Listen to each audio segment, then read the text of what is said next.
بسم اللہ الرحمن الرحیم۔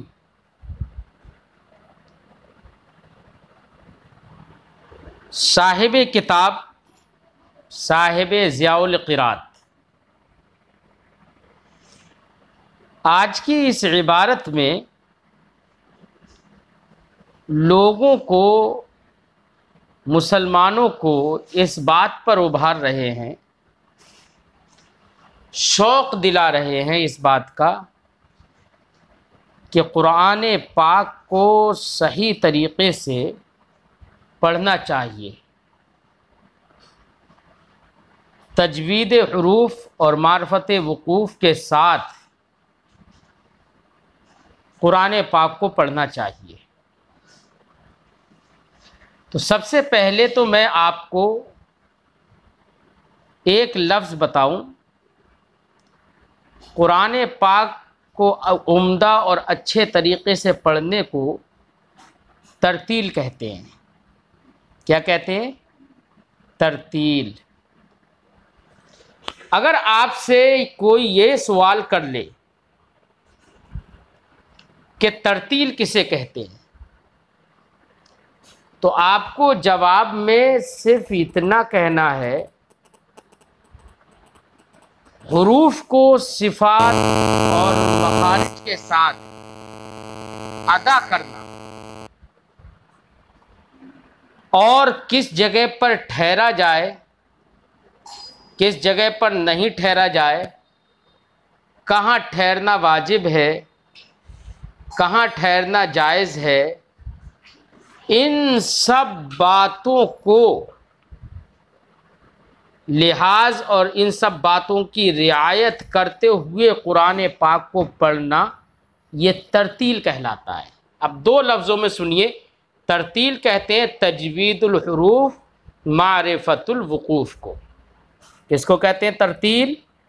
تجوید الحروف معرفت الوقوف، یعنی حروف کو تجوید کے ساتھ پڑھنا اور کس جگہ ٹھہرنا ہے، رہاؤ کرنا ہے، اس کی معرفت۔ تجوید کہتے ہیں بیٹا حروف کو مخرج اور صفات کے ساتھ ادا کرنے کو۔ جس حرف کا جو مخرج بتایا گیا، اسی مخرج سے، اسی جگہ سے حرف کو ادا کرنا، اور جس انداز میں حرف ادا کرنے کو کہا گیا، اسی انداز میں حرف کو ادا کرنا، یہ تجوید کہلاتا ہے۔ مخرج اور صفات کے ساتھ حروف کو ادا کرنا ترتیل کہلاتا ہے۔ ترتیل، مخرج اور صفات کے ساتھ حروف ادا کرنے کو تجوید کہتے ہیں۔ تجوید، تجوید کا معنی ہوتا ہے عمدہ کرنا۔ قرآن پاک کے اندر تجوید کا مطلب یہ ہوا کہ جس حرف کا جو مخرج ہے اور جس حرف کے جو انداز ہے ادا کرنے کا، اسی انداز سے ادا کرنا، یہ تجوید کہلاتا ہے۔ اور معرفت وقوف کا مطلب یہ ہوا کہ وقفوں اور ٹھہراؤ کی جگہوں کو جاننا۔ تو اب تجوید اور تجوید حروف اور معرفت وقوف دونوں کے مجموعے کا نام ہوا بیٹا ترتیل۔ تو اب ترتیل کا مطلب سمجھ میں آ گیا۔ تو قرآن پاک کو ہمیشہ ترتیل کے ساتھ پڑھنا چاہیے۔ اب یہ تو قرآن پاک نے، اللہ پاک نے قرآن پاک کے اندر مسلمانوں کو یہ حکم دیا ہے کہ قرآن کو ترتیل کے ساتھ پڑھو، جیسے کہ قرآن کی آیت کریمہ ہے وَرَتِّلِ الْقُرْآنَ تَرْتِيلًا، اور قرآن کو ضرور ترتیل کے ساتھ پڑھو۔ تو ترتیل کسے کہتے ہیں؟ آیت کریمہ میں ترتیل سے پڑھنے کا حکم دیا جا رہا ہے۔ اللہ پاک نے تو حکم دے دیا ترتیل سے پڑھنے کا، شریعت کا قاعدہ اور شریعت کا قانون ہو گیا کہ قرآن پاک کو ترتیل کے ساتھ پڑھنا ہے، یعنی تجوید حروف اور معرفت وقوف کے ساتھ قرآن پاک کو پڑھنا ہے۔ اب جب قرآن پاک کا یہ حکم ہے پھر بھی اگر کوئی آدمی، اچھا ساتھ ہی ساتھ قرآن پاک کے اس حکم کو ہر دور میں علماء نے عام بھی کیا ہے، قرائے کرام نے بتایا بھی ہے ہر دور میں۔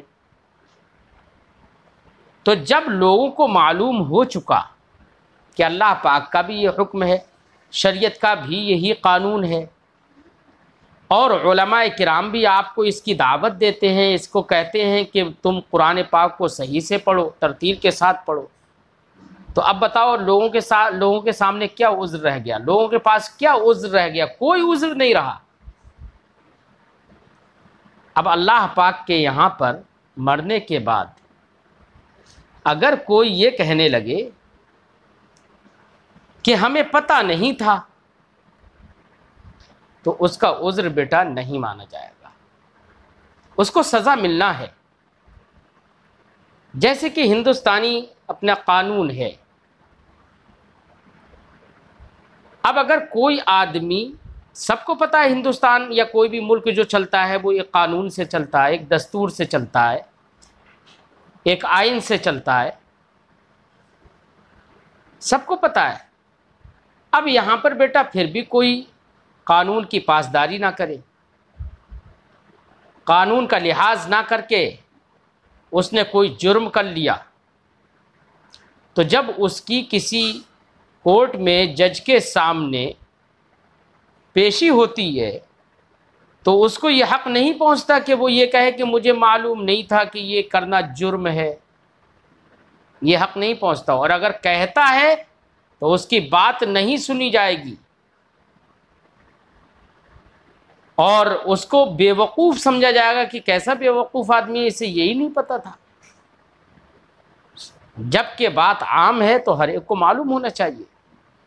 تو جیسے ایک دنیاوی قانون میں عام قانون، عام قوانین جو لوگ سب جانتے ہی ہیں، عام جرائم جن کے بارے میں لوگوں کو پتہ ہے کہ اس پر سزا ملتی ہے، تو قانون کے خلاف اگر کوئی جرم کرتا ہے تو اس کی جیسے کوئی عذر نہیں قبول کیا جاتا، اس کی بات نہیں مانی جاتی، تو آپ کو بھی شریعت کا قانون معلوم ہو چکا ہے کہ شریعت کا حکم ہے، اللہ پاک کا حکم ہے کہ ترتیل کے ساتھ قرآن پاک پڑھو، مخارج و صفات کی رعایت کرتے ہوئے قرآن پاک کو پڑھو۔ جب یہ معلوم ہو گیا تو اللہ رب، اب اگر پھر بھی آپ غلط پڑھیں قرآن پاک صحیح کرنے کی کوشش ہی نہیں کریں، اور قرآن پاک جب آپ غلط پڑھیں گے، معنی بدل جائیں، فساد ہو جائے عبارت میں، تو ایسی صورت میں تو بیٹا نماز بھی نہیں ہوگی، تو قرآن بھی صحیح سے پڑھنا نہیں سیکھا، اللہ کے حکم پر عمل بھی نہیں کیا۔ اللہ نے فرمایا رتل القرآن ترتیلا، قرآن کو ترتیل کے ساتھ پڑھو، اور ویسے آپ نے نہیں سیکھا، جرم پر جرم کرتے رہے، نمازیں بھی آپ کی نہیں ہوئی۔ بتاؤ خدا کے سامنے کیا جواب دو گے؟ کیا یہ کہہ دو گے کہ ہمیں پتہ نہیں تھا؟ نہیں، یہ نہیں چلے گا۔ اس لیے ہر مسلمان کو چاہیے کہ وہ قرآن پاک کو صحیح سے پڑھنا سیکھے۔ ہر مسلمان کو چاہیے کہ قرآن کو صحیح سے پڑھے تاکہ اس کی نماز بھی درست ہو جائے، نماز صحیح ہو جائے۔ ہمارے یہاں پر تقریباً 80% لوگ ایسے ہوتے ہیں جو قرآن پاک کو غلط طریقے سے پڑھتے ہیں۔ قرآن پڑھنا ثواب ہے، لیکن غلط طریقے سے پڑھنا قرآن کو یہ حرام ہے، اور گناہ کا باعث ہے۔ تو ہر ایک کو کوشش کرنا چاہیے۔ اب کیسے کوشش کرنا چاہیے، کس طریقے سے اسے لگاتار لگا رہنا چاہیے، کہ کس طریقے سے، تو صاحب کتاب اسی کو بتائیں گے کہ کسی استاذ کو پکڑنا چاہیے، استاذ سے ایک ایک حرف کر کے، دو حرف کر کے سیکھنا چاہیے۔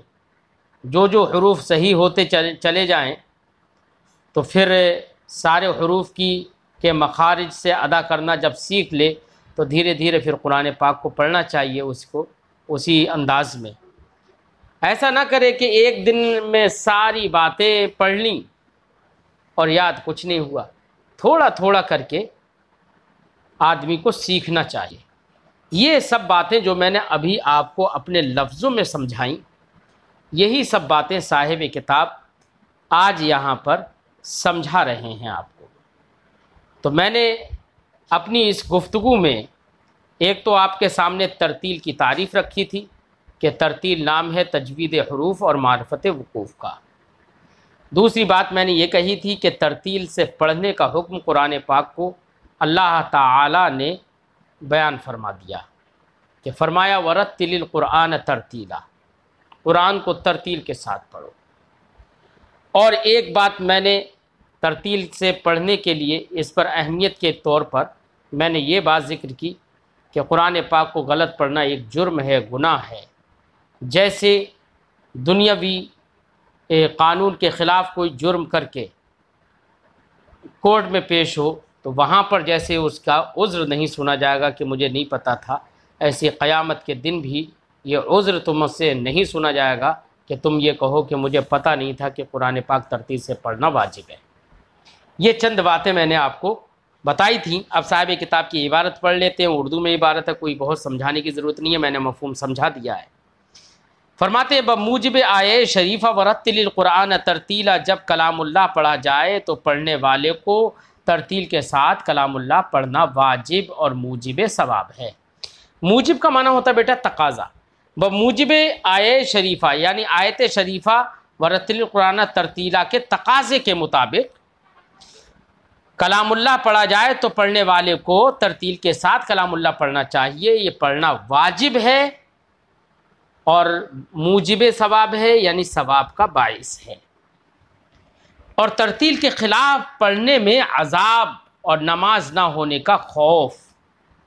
شریعت کا تو حکم یہی ہے کہ اگر معانی فاسد ہو گئے نا، اس طریقے سے قرآن پڑھا کہ معانی اس کے فاسد ہو گئے تو ایسی صورت میں تو نماز نہیں ہوگی، باقی اللہ کی مرضی، ٹھیک ہے۔ اور نماز نہ ہونے کا خوف، پھر اللہ پاک نے جب ترتیل کا حکم ظاہر فرما دیا اور علماء اور قراء ترتیل کا حکم بتلانے والے اور ترتیل کے ساتھ کلام اللہ پڑھانے والے ہر زمانے میں موجود ہیں، تو نہ دنیا میں یہ عذر ہو سکتا ہے کہ ہم کو ترتیل کا ضروری ہونا معلوم نہیں، اور معلوم بھی ہو تو کوئی سکھانے والا نہیں، اور نہ قیامت میں اللہ پاک کے سامنے کوئی عذر چلے گا۔ دنیا میں کوئی شخص تعزیرات ہند یعنی ہندوستان کی جو سزائیں ہیں، جو قوانین کے مطابق جو سزائیں ہیں، تعزیرات ہند کے خلاف کر کے اپنے حاکم کے سامنے یہ عذر نہیں کر سکتا کہ ہم کو معلوم نہ تھا کہ تعزیرات ہند کے خلاف کرنے میں کوئی جرم اور سزا ہے، اور اگر کوئی یہ عذر کرے تو قبول نہیں بلکہ بے وقوف بن کر سزا ضرور پائے۔ بس چونکہ کم سے کم نماز میں کلام اللہ پڑھنا ضروری اور کلام اللہ ترتیل کے ساتھ پڑھنا ضروری، اور ترتیل بلا سیکھے دشوار، جب تک سیکھیں گے نہیں جب تک ترتیل نہیں آئے گی، کیونکہ کلام اللہ زبان عربی فصیح میں ہے، اور ترتیل کا سیکھنا آسان، جیسا کہ انشاءاللہ تعالی ابھی معلوم ہو جائے گا۔ لہذا ترتیل کا سیکھنا ہر مسلمان پر ضروری ہے، اور سیکھنے کا طریقہ یہ ہے کہ جب استاذ کامل پڑھ کر سناوے تو غور سے سنے، پھر خود استاذ کو سناوے کا مطلب سنائے، اور اس کی کوشش کرے کہ جس طرح سنا ہے اسی طرح پڑھے اور حرفوں کو ادا کرے، اور جو غلطیاں استاذ بتلائے انہیں کے صحیح کرنے کی زیادہ کوشش کر کے مشق کرے تاکہ پھر کبھی غلطی نہ ہو۔ اس طرح انشاءاللہ تعالی بہت جلد ترتیل آ جائے گی، کیونکہ حضرت علی رضی اللہ تعالی عنہ نے ترتیل کے یہ معنی بتلائے ہیں کہ حرفوں کو تجوید یعنی صحیح مخرج اور صفت سے ادا کرنا، اور معرفت وقوف یعنی جگہ اور قاعدہ رہاؤ کے پہچاننا، یعنی کہاں ٹھہرنا ہے کہاں رکنا ہے، تو اس کا قاعدہ سب پہچاننا، تاکہ جب وقف کی ضرورت ہو تو وقف بے موقع اور بے قاعدہ خلاف طریقہ عربی نہ ہو جائے۔ اور اکثر آدمی حرفوں کو صحیح ادا کرتے ہیں، صرف بعض حرف میں غلطی ہوتی ہے، اور کل حروف کلام اللہ کے 29 ہیں، جیسا کہ مخرج کے بیان میں معلوم ہوگا۔ اگر 4 5 یا 10 11 حرف کی غلطی ہے تو تھوڑی دیر میں اس کو کسی استاذ کامل سے صحیح کر کے 2-4 روز مشق کر کے پختہ کر لینا تاکہ پھر غلطی نہ ہو۔ کیا مشکل ہے یہ؟ کوئی مشکل نہیں ہے۔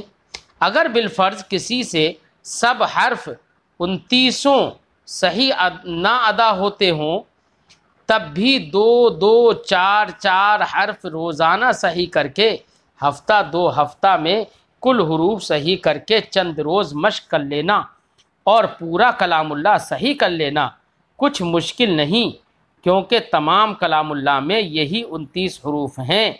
کہیں کہیں ایک حرف دوسرے حرف سے مل کر بھی دشوار معلوم ہوتا ہے، اس وجہ سے جو حروف غلط ہوں سب صحیح ہو جاوے تو ایک دفعہ پورا کلام اللہ سنا دیا جائے۔ بس رہا لہجہ عربی سو یہ تجوید و قرات میں داخل نہیں، یعنی عربی لہجے میں قرآن پاک کو پڑھنا یہ تجوید و قرات میں داخل نہیں ہے۔ بس آپ صحیح مخرج صحیح صفت کے ساتھ قرآن پاک کو پڑھیں، چاہے لہجہ عربی آپ کو نہ آتا ہو۔ رہا لہجہ عربی سو یہ تجوید و قرات میں داخل نہیں، البتہ عربی لہجہ سے کلام اللہ پڑھنا مستحسن اور بہت اچھا ہے۔ اگر نہ ہو سکے تو یہ اس قدر ضروری بھی نہیں کہ اگر بلا استاذ کامل محض کتاب سے ترتیل حاصل نہیں ہو سکتی مگر کتاب سے مدد ضرور ملتی ہے، اس وجہ سے ترتیل کے ضروری قاعدے لکھے جاتے ہیں۔ تو جو بیٹا میں نے آپ کو خلاصہ بتا دیا تھا نا، صاحب کتاب نے اپنی اس عبارت میں 1 صفحے کی عبارت میں وہی باتیں بتائی، ٹھیک ہے؟ آپ وہی خلاصہ میرا جو میں نے آپ کو بتایا تھا اس کو آپ اپنے ذہن میں رکھیں اور شروع کی ریکارڈنگ سن لیں تاکہ آپ کو یہ معلوم ہو جائے کہ صاحب کتاب نے اپنے اس صفحے میں کیا بتایا ہے، ٹھیک ہے؟